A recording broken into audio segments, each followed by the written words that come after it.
Hello. Sorry it's been so long. Welcome back to Nothing in the Crib. I was not returning videotapes this time. I was experimenting on myself. Gosh. I'm not going to get too political. I'm not going to do all that shit because it's so fucking depressing right now.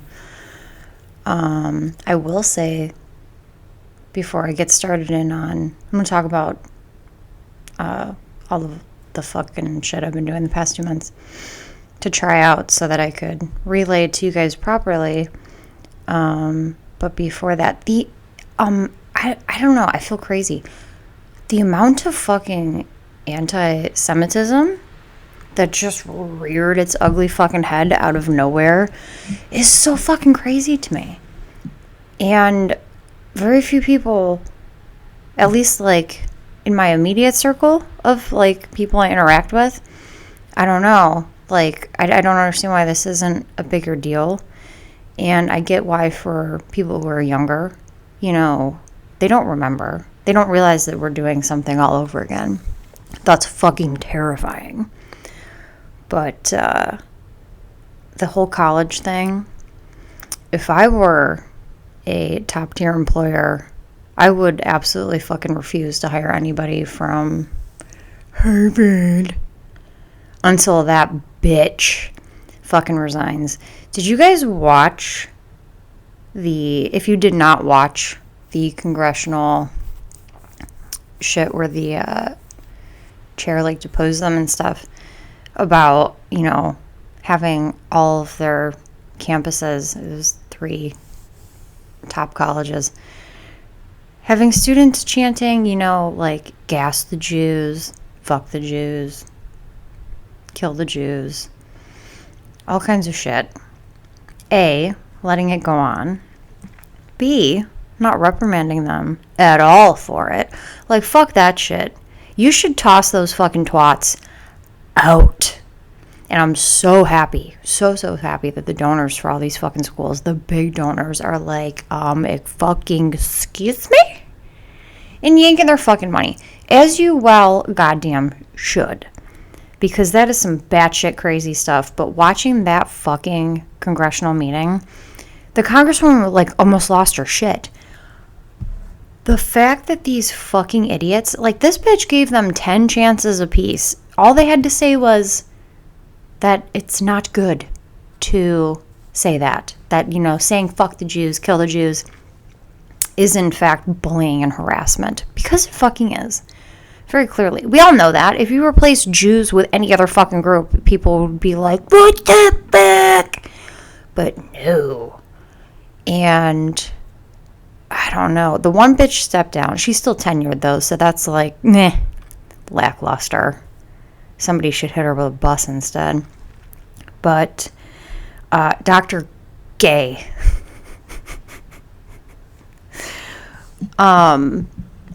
which is a perfect fucking name. I hope she changed her name to that, and that's not her original name. A, she just got caught plagiarizing on top of all this other bullshit for her fucking dissertation, which I'm pretty sure the average bear gets kicked out of school for that. Let alone the fucking president of the goddamn university. But they're refusing, like, let her go. Fire her. Make her fucking step down. Do something to this ugly fucking idiot of a woman. This is so fucking insane. And it's crazy because, like, people have been telling us this. You've been hearing this for many, many years now. That there is this infectious fucking mindset going on in private universities.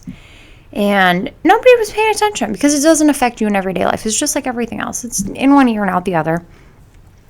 I'm telling you that this shit started way before because I went to private university. A private liberal, unnecessarily expensive. I went to St. Lawrence University. And holy shit.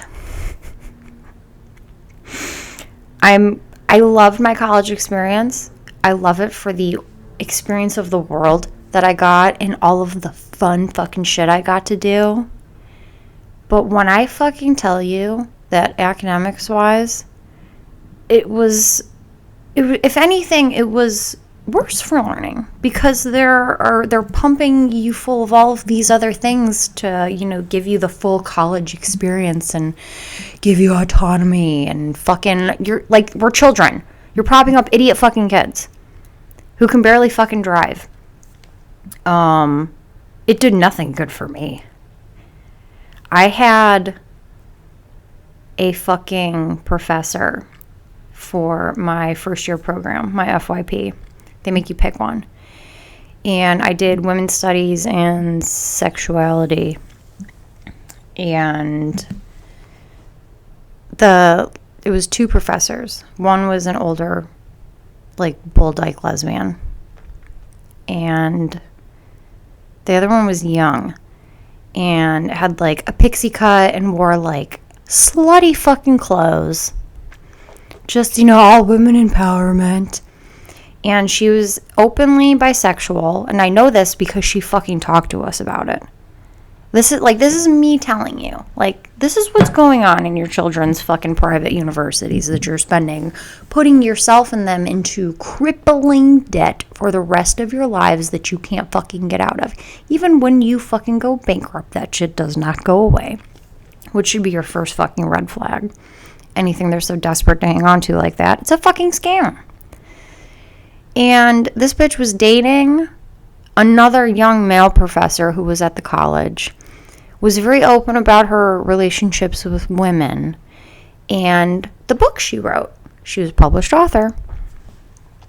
And the book she wrote was, the college let her do this, by the way. The college, gave her, money to do this when she came to them with the book she wanted to write.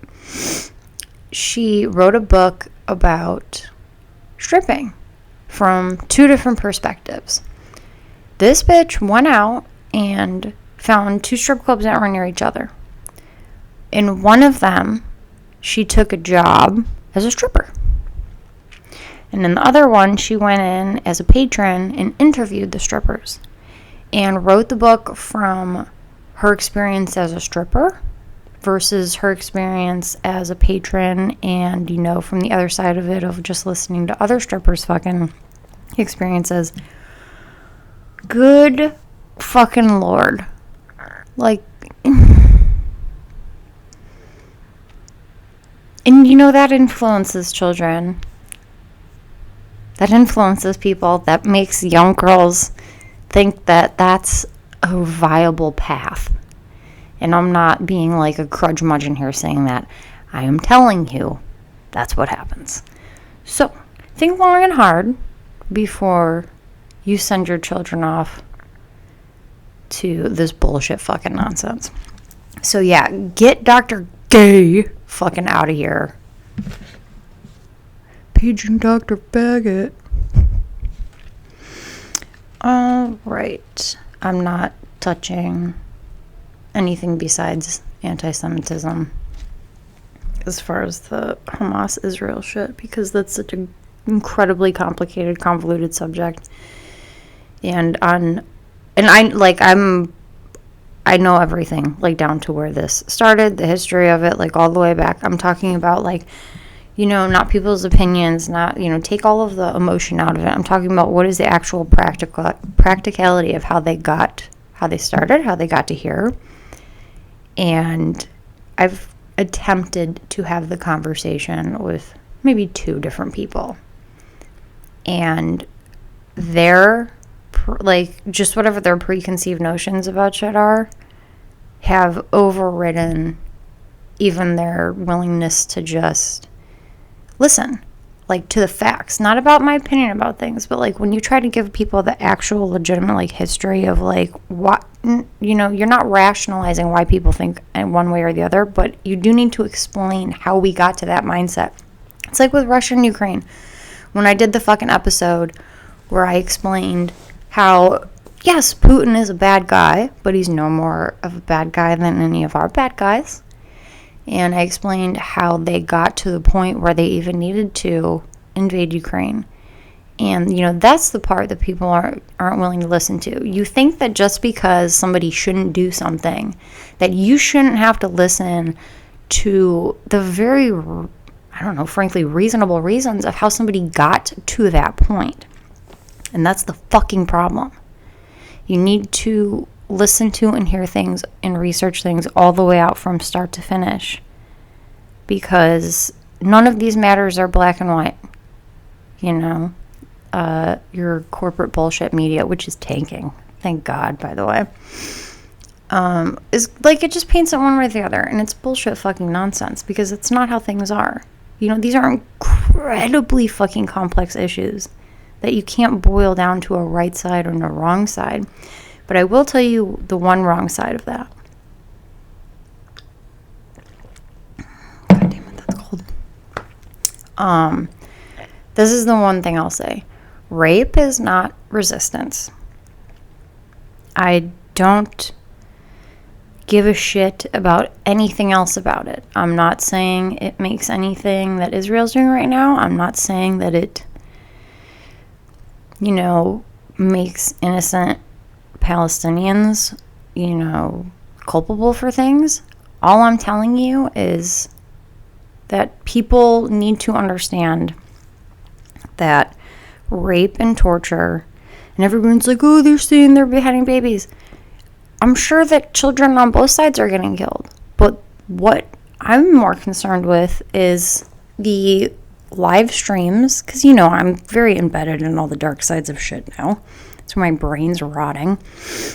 But, there were live streams out that, they're pulled now, and you can get little clips here and there. But one of those live streams is how they found that one girl. Oh God, I don't know what her name was. She had the long black hair, beautiful young girl who was at the festival. I believe her her dad or somebody very rich. But it was somebody relatively well known and very recognizable in the video of her getting raped by Hamas terrorists. While she was still alive, they cut off her breasts and they were throwing them. And then she was shot in the head, and they continued to rape her corpse. And then the clip of the video that was not pulled back, that I'm sure you can still dig up somewhere, is her dead, with almost no clothes on, in the back of a pickup truck with all the guys like it was a fucking deer they had just shot, treating it. And then the second set of live streams that I can't find now again, and this is shit I watched, just so we're clear, because I was like just on top of digging into stuff to see what I could find right away. And the second one was a bunch of girls who, again, clothes haphazardly thrown on. In one of them, the girls' jeans were on inside out. Nobody's flies or buttons. You could tell they had just thrown these clothes on these girls, and they were parading them around Gaza, hands tied behind their backs. They were all bloodied and beaten up, and every single one of them had a pool of blood in their crotch, soaking through their pants, because they'd all been raped. Rape is not resistance. Not all Palestinians are Hamas. So, stop doing that fucking bullshit. But Hamas is not the good guy in any situation. To listen to some of these fucking ignorant fucks talk about, well, I know their old charter said that the only thing that's acceptable is the complete genocide of Jews, but their new charter doesn't say that. Are you fucking kidding me? Wouldn't the simplest thing to do, while still maintaining that same mindset, that all of those, this isn't something that's bred out. It's a fucking terrorist organization. I'm sure they wrote a different charter so they could look at idiots like this dumb bitch who said this and go, well, we're not trying to kill them anymore, see? Grow up. Start being practical about the fucking world. All right. So, I wanted to take a significant amount of time to try all these things out before I relate them. Because, and first of all, I'm obviously not a fucking doctor. I'm not a medical professional in any way, shape, or form. I don't know shit about fuck. I'm just going to tell you what I've been doing and what's been happening. So, I'm going to go through all of the supplements I'm up to now at this point. And this is probably the list. This is finally where I'm capped out at. I've removed some of the old ones, messed around with stuff. But there's 2 on here that are new that really made a big difference, that it's important, that I want to talk to you about. So, right now, every day I take iron, magnesium, a methylated B12. That's important because your body processes these things better, and I'm going to come back to that in a second. Vitamin D, quercetin, where the fuck you say, and zinc together because you need to ionize the zinc. Vitamin C, ashwagandha, iron, I already said magnesium, glucosamine, chondroitin, that's for my joints, for the old gal. Collagen, biotin, alpha-lipoic acid. That's important because that helps your body absorb the other vitamins, omega-3 fish oil, a probiotic, and then here's the 2 kickers. Trimethylglycine and methylfolate. And this is fucking incredible. So I was listening, I obsessively listen to Joe Rogan and any health professionals that he has on that I like. I'll, go down there. I love Andrew Huberman. But he had Gary Brecka on, and he was describing the protocol he put Dana White on and all the things that changed in his body. And I'm listening, and I'm like, okay, this is all good. This is interesting stuff to note down. And then he got to the point where he was talking about how, heart problems and inflammation and all these things, and it's starting in your gut, and we're not dealing with the root problem. And I was like, holy fuck. And one of the things he said, because I had talked about this my last one I had done, I had already quelled a lot of my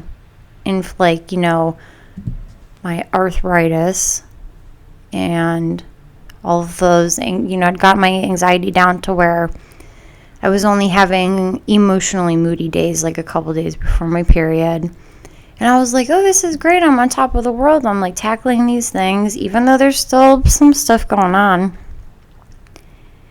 And I'm going to tell you right now, when I added in the methylfolate and trimethylglycine, and this is why I waited so long, because I wanted to make sure.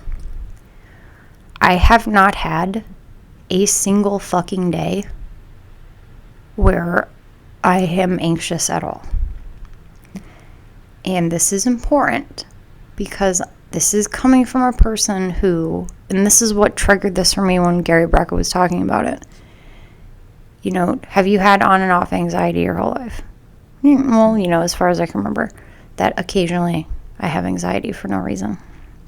And occasionally have mood instabilities, and occasionally get really bad joint flare-ups and all this other shit. And if I had already taken all of the other things out of the equation, which I had,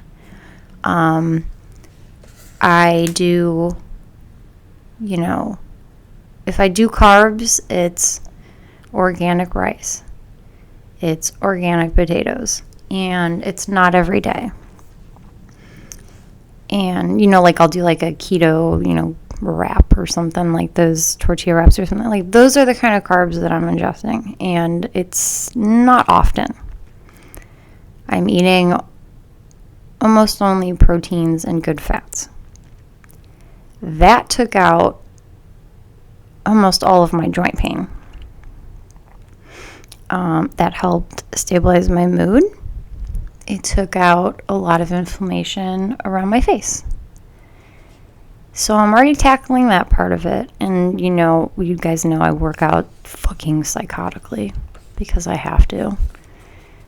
And whereas before, I had to work out because that would be the most efficient way to like completely level my mood for the day. And, and I still, whatever, I get the rush of endorphins and being happy afterwards. But I don't have that happen anymore. And it's the methylfolate, because I started that first, and that was when I noticed the big improvement. It helps you methylate amino acids in your body. And quite a lot of people, I believe he said between 40 and 60% of people have this. It's like a gene thing where you can't if you look up his Instagram, he has like on his website, like you can get the actual gene test for this and figure out exactly what you need. After all of the foreign substances that I've just experimented with putting in my body, I figured I could just go for it. And I guessed, I'm assuming correctly, because I feel normal for the first time in my life. And that was also one of the things he said. He was like, you can have adults that get on this and they feel normal for the first time. And I was like, that sentence went in one ear and out the other until I started feeling fucking normal. And what I mean by that is, I'm almost 40 and I'm experiencing a sensation, a way of feeling every day that I've never before. Where you wake up calm and good energy, and when things happen, I don't react. I don't even know how to describe it.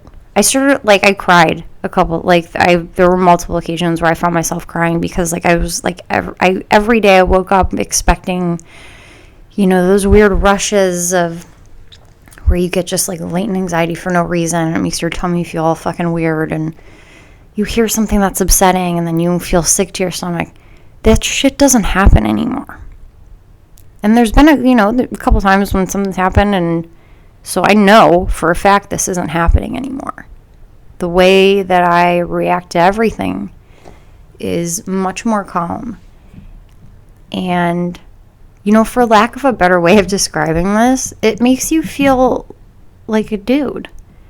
I feel like I'm behaving and feeling and reacting the way that I've always admired Jimmy for just rolling with it and not getting upset about that stuff. And my joint pain is completely gone. And I've been able to resolve, what was 10 years from now, I probably would have been looking at a hip replacement for the arthritis in my hip. And that inflammation's now gone. And because the inflammation's gone and I was able to really concentrate on the heavy muscle building in those areas again, and I don't have that pain anymore. And every fucking day it's you get something else that you realize that doctors maybe don't know shit. And it's not that they're meaning to be pieces of shits. This entire thing is so captured by money. Everything has money so deeply embedded in it. It was like when I explained to you guys about diabetes and Alzheimer's and the food pyramid and how all of that stuff has got so, when you go back all the way to the root of it and you see where the money was injected and the people that were bribed and who works for what, and how fucking incestuous it is, all together with government and the things that they pass and the things you're allowed to do and what you can fucking get your hands on. It's fucked up. And it seems crazy to think that you need to really start revisiting things about your own health, but you should. So I would definitely look up Gary Brecka. I would definitely listen to his episode with Joe Rogan. I tried to take these things because I know some women don't like to listen to that stuff, so I try to make it digestible for you. But one of the other interesting things that he was talking about is, especially for children, so for a very long time now, I don't allow my children to eat. And my children eat the same way I do. They're not allowed to have, they eat organic rice, organic potatoes.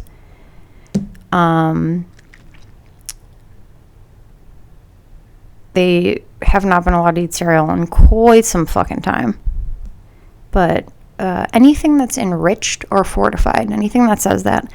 So that's going to be all rice and grain and like white breads and shit that are not organic in the US, just so you know. That stuff is like giving your kid crack.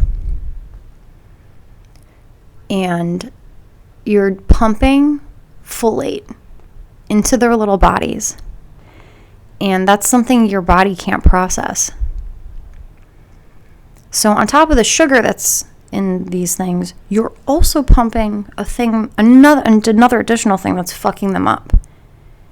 And then you give these kids Adderall because somebody thought it was a good idea to rev the body up to match the mind. Just quiet the mind by not putting the shit in the stomach. Don't give your kids fucking cereal. Don't give your kids folate of any kind. Get the fuck away from white bread. Don't be giving them bagels. Don't be feeding your kids this fucking bullshit nonsense. You're fucking them up. You're fucking yourself up, but it's particularly fucking awful to be doing that to children. And, I have the kids take methylfolate gummies that are a smaller milligram. And between that and the incredibly clean diet they're on, I don't have any of the problems that, I belong to all these stupid not stupid, but, well, some of them are fucking stupid. Like these moms groups and all these groups in fucking Naples. And it's just like, you see one fucking post after another about how my kids are struggling with this. It's this and this. It's like fucking a wrestling match to get them out the door in the morning. You're fucking your kids up. You gotta start taking fucking responsibility. You gotta start fucking researching shit. And then the other not cool thing, but interesting thing that Gary Brecka was talking about is, and this is crazy because it makes total sense, there's no actual research or data that shows that any of the pregnancy hormones cause postpartum depression. And he is quite sure that it's, because what's the first thing they tell you to take? Folic acid, which doesn't occur naturally, just so you know. That's man-made. And most people, I believe, it can't be broken down at all. That's like you're doing to yourself what you would be doing to kids if you gave them cereal. So these women are essentially giving themselves postpartum depression. And again, go get a fucking doula at this point. Like, if I could go back, if I ever got fucking knocked up again, I would throw myself down the flight of stairs. Just kidding. I would do, like, if I could go back, I would do a home birth with a fucking midwife. Start finding shit out for yourself. But the whole thing with your liver, so your liver, and this is the heart stuff too. This is why I get so frustrated, and this is why I'm so upset that my dad never told me like all the shit he was on or what he was going through like with his heart stuff, because I'd already been into this stuff by now a little bit, and I'm sure he would have fought me on it, but I don't know. It makes you fucking wonder.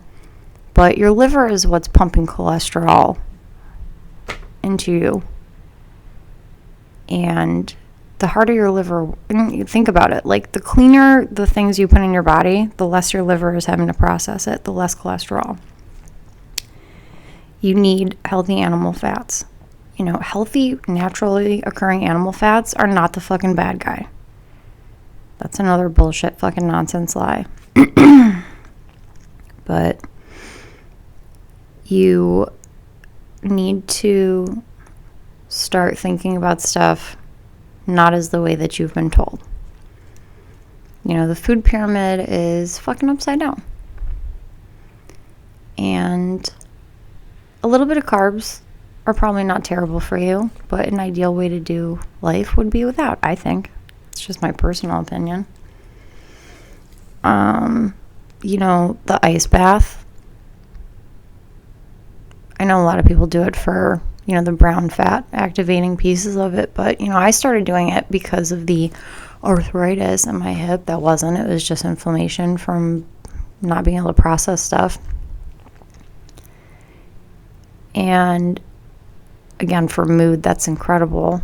I've always loved the sauna, so that one's not like a mental hat trick for me, because you do need the mental fortitude things. Cold plunge is going to be difficult for me for the rest of my fucking life. I hate being chilly. Also, that stopped too. I'm telling you right now, the methylfolate and the trimethylglycine brought my body to completely fucking normal. I used to be freezing all the time, and I was like, oh, I'm taking this iron, why isn't it fucking working? It's much more complicated than one would think. So I cannot stress enough to check all those people out. But you need to start realizing that the food you're eating, you should be getting organic. It's so hard. I feel like a fucking asshole telling you guys you need to get organic everything, because it's usually twice the price, and my oh my, isn't this not the best time to be telling people they need to spend more money on fucking groceries and shit. But it's, you know, eventually we'll be out of this. But if you can, you should be getting organic everything. And stay away from anything that says enriched. Stay away from anything that says fortified. Be aware that your food is having more to do with your cancer and heart problems in ways that you're probably not thinking of than you think. And I don't know. I can't stress to you guys enough that it's really fucking wild to, like, the quality of my life. It was already great, but even since just starting that stuff, the improvement. I don't think a lot of women understand what it's like to experience every fucking day, like, stress-free and without mood swings, including leading up to my period. The only demarcation I have telling me I'm about to get because it's pretty regular anyway, but the only demarcation I have anymore is I get extremely lethargic, which I also got that before, but that's fucking it. I can just tell that I'm, like, dragging ass a little bit, in the same way that, like, if I can, like, if, you know, if the kids get sick or something, which they rarely fucking do. Also, side note, nobody in my family gets fucking sick anymore. So that's another plus for it, but that's it. There's no fucking mood swings at all. You don't just get sad for no reason. You don't just, like, wake up fucking angry. I'm gonna be very fucking honest. Every aspect of my life has gotten better, except it's a little bit, the one thing that all of my temperamental bullshit was good for was comedy. I'm already very dramatic, but it gave me that extra flair, one would say. So I need to legitimately, you know, I've been, like, in overdrive doing, like, health things right now, but I don't know. I do my gallon of water. The last thing that I started with that I am going to recommend to you, because I've been doing it and I can see the fucking difference, is red light therapy. So I have one for my hair. I have one for my face. I'm not consistent with the one for my hair. I'm going to be very honest. But I've been extremely consistent with one for my face. And it makes, you know, I keep my body weight so stable now from eating healthy and from how hard I work out, that I was starting to get a little, I'm at the age where, like, you know, you get gaunt looking in your face if you lose fat in your face. And the difference in my face from doing the red light therapy is incredible, because it stimulates collagen. And the unexpected amazing thing from that is I had a lot of broken not even like broken, just visible capillaries, like here on my face. And they've been reduced by probably 50%, which was like, all right. So for your things to look into, red light therapy, your cold plunge, your sauna, you have to be doing some kind of cardiovascular fucking output. You should be lifting weights. It's incredibly fucking good for you. But you, like, if you're going to start somewhere, the diet and the supplementation. I did not start with 18 things. This is what I've worked my way up to. I started with like the basics, and then I would gradually add one in. And also, do not face all of your vitamins like in one fucking go. It's going to fuck up the pH of your stomach, and then you get sick, and then you're going to throw them up, and they're expensive. I do 3 at a time. And again, you have to research. You know, make sure, like, the zinc. I always take the zinc after I've eaten food. Magnesium I take at once I've completed my workout, like sometime after that, not before. Vitamin D and my fish oil I take at the same time because it's fat activated. The zinc and the quercetin you have to take at the same time because you have to ionize the zinc to activate it. It's, I don't know, it's a nuance, but you need to just look stuff up. Or you can let me look it up and then come here and I'll tell you. Either way. Merry fucking Christmas almost. Anyway, I'll get more festive as we go on. And I will go back to doing these weekly. I needed to make sure that what I was experiencing when I first got on those 2 new vitamins was legitimate, because if it was going to be a big deal. And it is a big fucking deal. So if you're a person who has experienced, you know, on and off anxiety, and sometimes you can't shut your brain off, that was another big thing. So one of the things that the trimethylglycine and the methylfolate do is, what the fuck are they called? It's shit in your brain. It's literally the mechanism that makes you not be able to shut your brain off. That also stopped. And as a person who talks to themselves all the goddamn time, including out loud, even when I'm not realizing it, you know, these are important fucking things. And I just want to help other people. I am not a doctor. I'm not responsible for anybody fucking starting to take something that does anything bad to them. This is the disclaimer right now. But what I would suggest you do is, if you can, if it's, you know, available to you, go take that one gene test that you can get through Gary Brecka's fucking social media. Or bare minimum, get a methylated multivitamin and trimethylglycine and see what happens. But if you have the mind can't shut off thing and the occasional anxiety thing, I would be willing to bet that if you throw methylfolate in there, you're going to see a difference too. So let me know how that goes. And I will be back to my snarky political satire and more humorous conversation, hopefully, next week. Merry fucking Christmas, y'all. Bye.